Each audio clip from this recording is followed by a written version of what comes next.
আস্তে আস্তে নিয়ে আসো, মরার আগে আবার পরে না মরে যাই, এই একটা যন্ত্রণা আছে।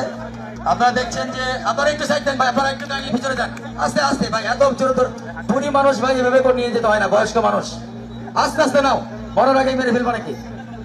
আস্তে আস্তে আস্তে আস্তে ভাই, এত তাড়াহুড়ার কিছু নাই, এত তাড়াহুড়ার কিছু নাই। ওনার কি কোনো শেষ ইচ্ছা আছে ম্যাজিস্ট্রেট সাহেব? আমি দিচ্ছে ওনার কি কোনো শেষ ইচ্ছা আছে? আপনি কি জিজ্ঞেস করেছেন? কি বলেন, ইলিশ মাছ খাইতে যাবে না? রুমাল দেখলেন যে উনি দেওয়া এবং শেখ হাসিনাকে ছেড়ে দাও।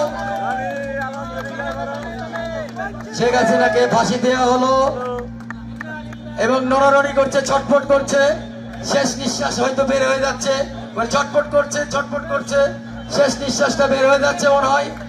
লা ইলাহা ইল্লাল্লাহু মুহাম্মাদুর রাসূলুল্লাহ, ইন্না লিল্লাহি ওয়া ইন্না ইলাইহি রাজিউন। আমরা সবাই ইন্না লিল্লাহি ওয়া ইন্না ইলাইহি রাজিউন পড়ি।